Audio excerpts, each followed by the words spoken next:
What's up, heroes? I'm the House Ninja, superhero, DJ, and music producer based out of Atlanta, and also the host of the Producer Life podcast. In this next bunch of episodes, we're going to be doing a special series through December where I'm going to be interviewing participants in the Emerald Summers Presents Bass Battleground. We've done one episode so far. That was episode 101. This is episode 102. And this competition is featuring 16 different DJs in this epic head-to-head battle that's happening on her Twitch channel, culminating in the middle of December. Now, this Sunday, June 26th at 5 p.m. Eastern, we've got two new contestants for their first round. The first of which, who's with me right now, is baconUcrazy, who's an Atlanta-based dubstep and EDM artist who's opening up for none other than Flux Pavilion on July 22nd. So, Bacon, welcome to the show. Hey, thanks for having me. I'm excited. This is going to be good. Talk to me about where you got started. You know, what brings you to the EDM scene? Yeah, so Ninja, back when I was like, I've been in the scene maybe for like 4 years, and what got me into this scene was a friend of mine. He was ranting and raving all the time about like how EDM kind of changed his outlook and his perspective on everything, and I decided one year that, imagine in 2018 actually, that I would finally like see what all the hype is about. But unfortunately, my best friend ended up passing away in like an accident. So I'm so sorry. It's okay. It happened a while ago, but in his absence, I decided to go anyways, and the rest is history. It kind of changed my life. I'm a huge Adventure Club fan. I saw them for the first time at Imagine, and I was sold. After that, I started just going to festival after show after festival, and like had so much energy that I wanted to kind of give back to the community that had already given me so much that I started DJing. And in the Atlanta scene, it's pretty tough. There's so many great DJs out there already. And after a year of doing that, I decided to start producing, and I landed on baconUcrazy. And I love everything that the EDM community has given to me so far. Okay, awesome. Well, so how did you start off that DJing journey? What did you just buy some turntables and start practicing, or did you have a friend that kind of walked you through it, or how did you get into it? While I was in the EDM scene, I would there'd be one or two DJs that would kind of come over to a friend's place or whatnot, and they would spin for us. And being the EDM crazy guy that I was like, oh my god, it's a DJ, And every time they come over, I just kind of watch them and ask them a few questions, just how everybody is. Like, they're fascinated that there's a turntable. So what was it, 2020 New Year's Eve, I decided that, hey guys, I'm just gonna basically use what I know and DJ for a group of friends at this house party. And man, I look back at that video, I had no idea what I was doing, but I felt like I did a good job. My friends said I did fine, but I mean, they're probably just being nice. But I don't know, ever since then, the energy and the hype that I was giving to people was, I fell in love with this scene all over again. Okay, well, that's great. And then what about the production piece of it? You said you started a year or two ago producing. How did that transition occur? Yeah, so I haven't been producing that long. I have a couple songs out right now. I have to go back and kind of change the artist name because it's still under my old one, Zidane. But I have two songs out, Save Me and Chances. But I started producing about, today. Yeah, so actually 6 months ago today. And funny enough, I'd always had an interest in producing, but every time I opened up Ableton, I was like in shock and awe. I was like, man, there's so much going on. Like, how do I even begin to digest like what is in front of me? And I remember I tried to make a couple beats, and it just sounded like it did not sound good at all. It just sounded like a video game. But then one of my, who's now my really good friend, Oni1, he came over one day, sat down, and I was like, yo, bro, like, any chance you got some pointers? Like, I'm not trying to have a full session with you. And he showed me a few things, and literally that's all it took. I started going to work and I was like obsessing over it. I remember I was up till like 2 or 3 a.m. just like playing around different sounds, and by that time the song that you're making, you've heard it like 100,000 times. So when it is finally released, you're like, God, it just sounds so bad. But then your friends are like, oh, it's so good. But like you're already annoyed with it. You're just like, God, just get it away from me. I've heard it too much already. So that was a funny but interesting situation with when you're creating music. Yeah. Only one. I met him recently in Orlando. Now, you're out of Atlanta, right? Yep. Only one actually is also out of Atlanta. Oh, is he? All right. I guess he happened to be in Orlando at the same time we were, because we were down there scouting out Bass Night Orlando and some other event venues with Alaniel and T Spackle and several of the other Atlanta DJs. So yeah. Anyway, seemed like a nice guy. Oh, he literally, okay guys, if you ever meet Only One, he may be all about, demons and tear out dubstep, but behind the mask, he's a teddy bear. So I hopefully I don't get in trouble putting him on blast like that and revealing his true nature. But yeah, you're gonna spoil his rep. Yeah, yeah. All right, just cut. We can just edit that part out. We're good. So you mentioned a minute ago, you're opening for Flux Pavilion, but you're doing it under your old DJ name. So why are you changing DJ names and sort of? I'm also really curious, how did you get that opening spot for Flux Pavilion? That's fantastic, by the way. Congratulations. Oh, yeah, thank you. I appreciate that. Yeah, so when I started producing, I wanted to go under the alias Zidane, which the name originates from. I mean, for those of you that know, Final Fantasy IX, my favorite character that I ever played was, his name is Zidane, but he was spelled a little bit differently. I just thought it'd be cool to have like a one-word alias. And as I realized that time went on, when I explained to people like, hey, my name's Zidane, they would get the spelling wrong, or it's not very memorable. So, I used to DJ under baconUcrazy, and so, I did like a poll on my Instagram to some of my fans and my friends. I was like, hey guys, how would you feel if I went back to baconUcrazy and stayed here permanently? And I had an overwhelming number of people saying, yes, we love it, bring it back. And so I went back to baconUcrazy. Now, fast forward to the Flux show. The promoter, Frank, who's fantastic promoter. He's recently taken over the promotions for Believe Music Hall. He still had my old information, so he put on Zidane as the opener for opening the night, and we just kind of came to an agreement that the first 30 minutes of the set would be a Zidane set, and then once 10:30 hits, the baconUcrazy visuals will come on, and that's when you guys will see what I've been working on for the past couple months. Interesting. So are you, aside from changing the visuals, obviously the style of music is going to differ. Describe for the listeners sort of the difference between Zidane and baconUcrazy. What's the difference in the style and the branding? Yeah, so Zidane was more of, I would say it's more of like a melodic dubstep, almost like future bass, like really inspired by like old school Adventure Club, like really really slow Arm and Hammer.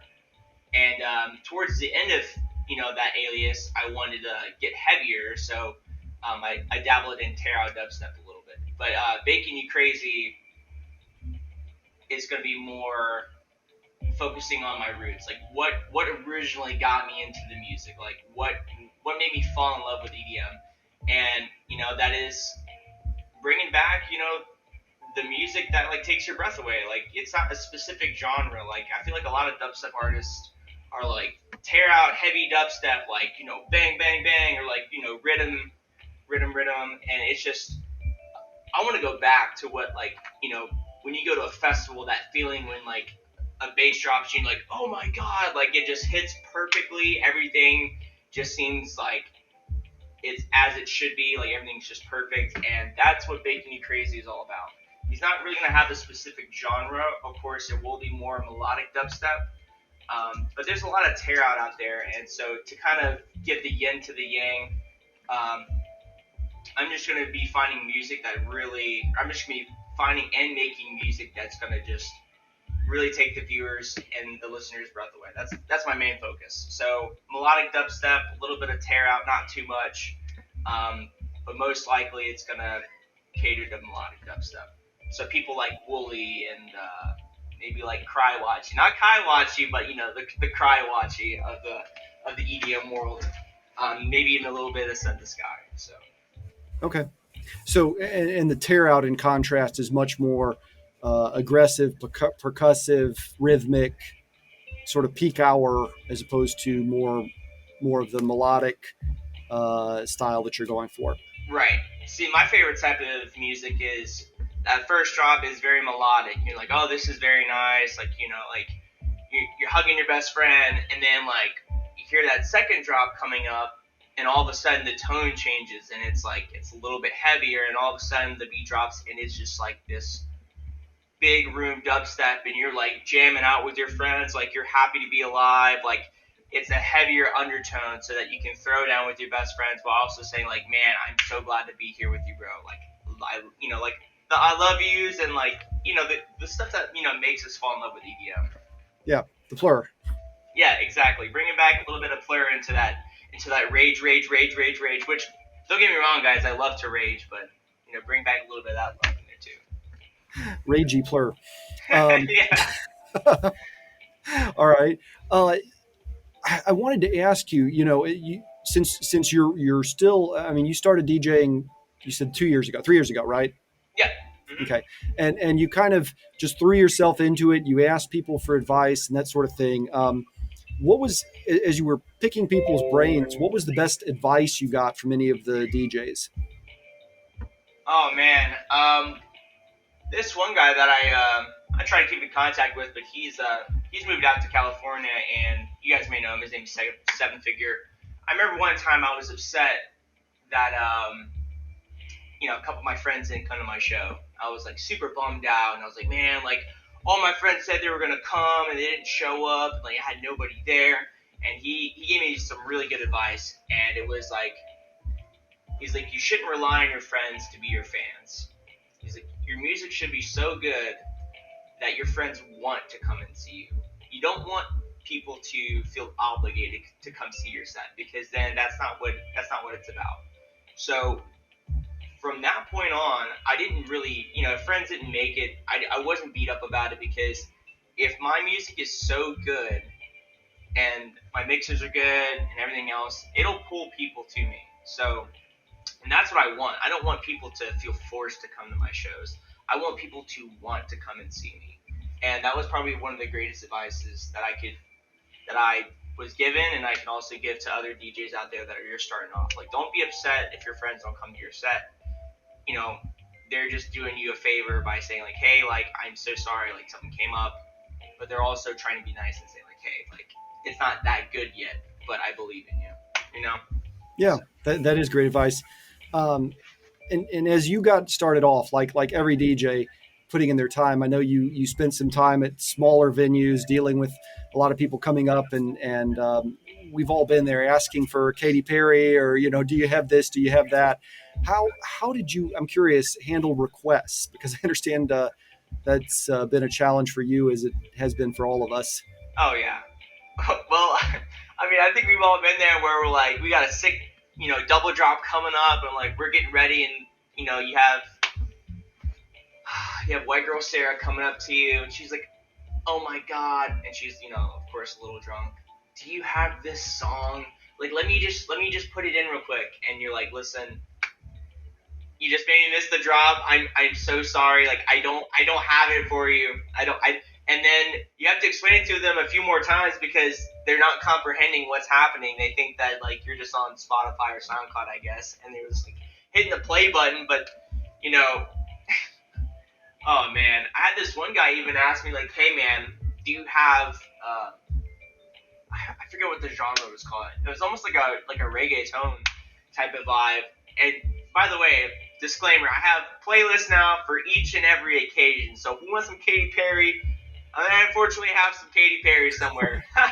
But is it the dubstep remix of Katy Perry? Oh yeah, I mean, yeah, it's you gotta sprinkle a little bit of that in there, but like you gotta get the like, and that also like comes into the whole thing. Like what I found out was, yes, you may have a set that you really want to play, but at the end of the day, you're getting paid to pay for the club. You're getting paid to play. There we go, for the crowd, right? So whatever brings people, whatever keeps the people there, guys. Like that's another piece of advice. Play to the crowd, because at the end of the day, you're going to get followers eventually, and you want people to follow you because you're a great musician, right? You're a great artist. Like you can bend your ways to make the people happy, and at the end of the day, that's what we're doing. We're just a guy behind a bunch of hardware making bebop sounds, making it sound great, right? So gotta get people what they want sometimes. Yeah, I was watching a DJ course with Phil Morse, who does DJ Digital Tech Tips, and one of the things he said, which I thought was pretty profound, he said, as you're performing, you try to play like 2 songs for the crowd and 1 song for you, or 1 song for what you think the crowd needs to hear. Because DJs, part of our job also is kind of being a taste maker. Right. So you got to cater to the crowd, but then there's also this element of, hey, I'm going to introduce you to something new that maybe you didn't know you didn't like, because you don't want to just be a top 40 jukebox, Exactly. That's actually good point on that. I find more joy in going into SoundCloud, and you guys need to do this too. Is like going into SoundCloud and like getting deep, and like people talk about like going on like weird like YouTube things, so they search one thing and they all of a sudden they're ended up watching cat videos. I'll go on like SoundCloud binges when I'm trying to find like a really quality mix, and I'll end up in some of the like maybe 1,000 likes, but some of these guys are really undervalued and they got some really good music, and that's where like I'll go and play like you said, Ninja. I'll play like 2 songs that people really know, and then I'll slide that song that nobody really knows, and like they'll come behind the deck like, what was that? Like, oh my god, like that was so nice. I'm like, no, you can't see it, because then they'll start playing it, and then but man, I love doing that, just getting caught up in like the underground of SoundCloud. That's my favorite thing to do. Yep. So what have you got as the baconUcrazy brand? What have you got in the works musically? Are you working on an EP, an album, some individual tracks? Yeah, so I have a few tracks that I'm trying to get completed before Flux. Don't think it's going to happen, except for maybe one, which working on the name right now, but I mean, it's subject to change, but the EP is probably going to be called Hamlet. Hamlet. Oh, yeah, all right. Got it. Throw a little bit of that bacon and like a little bit of that breakfast lingo in there. I have a few mixes out, which you guys have already probably seen, like the Breakfast Club volumes. But I mean, it's just, that's another reason why baconUcrazy was chosen, was because the name itself just has so many fun puns, and like I literally, my visual guy is working on something right now where it's like, it's a piece of bacon cooking. For like the heavy drops, it's just like a piece of bacon just cooking. So it's fun, man. Like, I mean, at the end of the day, like, we're all just here to have a good time. Like, it's a business, and baconUcrazy is a lot more memorable than, Zidane. And also people can shorten it to bacon, right? I've even had people come like, oh my god, you're that bacon guy. I'm like, I am the bacon guy. Yeah. So I have a few tracks, and I'm definitely gonna have one like on release for Flux. I have 2 that I'm gonna try to make VIPs out of, but I got some stuff in the works for sure. Flux is gonna be definitely a fun set, and I'm sure something is going to go wrong. It always seems to go wrong, but we're gonna have a good time doing it, and we roll with the punches. It's not Flux opening for baconUcrazy, by the way, guys. It's baconUcrazy opening up for Anadict and for Flux. So that's another thing too. A lot of these young DJs, they want to get out there and they want to banger. You guys can't unfortunately do that, because if you want to get booked again, you have to play your part. You have to play the part of the opener. You have to set the tone, and you have to build up to the set. If you steal the show, you just kind of look like an ass. Because one, you're not gonna steal the show. You're just gonna look a fool. You know what I mean? And then they'll never call you back. Yeah, So, wrong energy at the wrong time. exactly. So it's my job to build, and then bring you down, and build, and bring you down. So that's going to be the entire set at Flux. Okay, awesome. Well, tell me, so that's the Flux Pavilion show on July 22nd at Believe Music Hall, right? Yes. All right. So tell me a little bit, without revealing too much to your opponent, what about your strategy for Bass Battleground this Sunday? So I know Son of Witch. He definitely plays some heavy tear out dubstep and some rhythm. So I might cater to some heavy dubstep myself, but haven't really decided on what kind of a set I want to play. Part of me wants to just make this a practice round for Flux. Part of it makes me want to just go as hard as I possibly can and tear the roof off. But it's a lot of different things I got to think about, right? Bass Battlegrounds is, I'm sure, getting a lot of attention already, so it is a good chance for me to practice my brand and what baconUcrazy is going to represent. Other than that, it's, the other option is, should I practice the set at Flux and give y'all a little taste? So it's kind of weighing out my options here. You guys are just going to have to tune in and find out which one I decide to do. But just letting you know, if I go hard, it's going to be hard. Okay. Where can people find you online, your new brand, baconUcrazy? Yep. So right now, guys, you can find me at SoundCloud /baconUcrazy. I'm also on Instagram. Oh my God. Okay. Speaking of Instagram, when I went to put my name as baconUcrazy, you guys can laugh at this maybe if you want, but there's a lovely lady on there that decided to call herself baconUcrazy. So and she likes to show parts of herself. So y'all can have fun with that. But I'm baconUcrazy official. So Instagram.com /baconUcrazy official. The Twitter handle is baconUcrazy. So twitter.com baconUcrazy. As for Spotify, that is in the works. It's under construction right now because, again, I'm switching back my alias. So give me some time on that. I will sure to have something for Bass Battleground so that you all can give me a follow. Okay, well, terrific. It's going to be fun. I think that kicks off at 5 p.m. Eastern time this Sunday on the Emerald Summers Presents Twitch channel. So I wish you good luck, and thanks again for your time tonight. Yeah, absolutely, Ninja. Thanks for hosting this, man. I really appreciate that. You're doing a great thing by getting the DJ's interview before the battle, so it's kind of feels like some UFC type of stuff. It's going to be good. I'm excited. All right. Thanks again. All right. Thank you, man.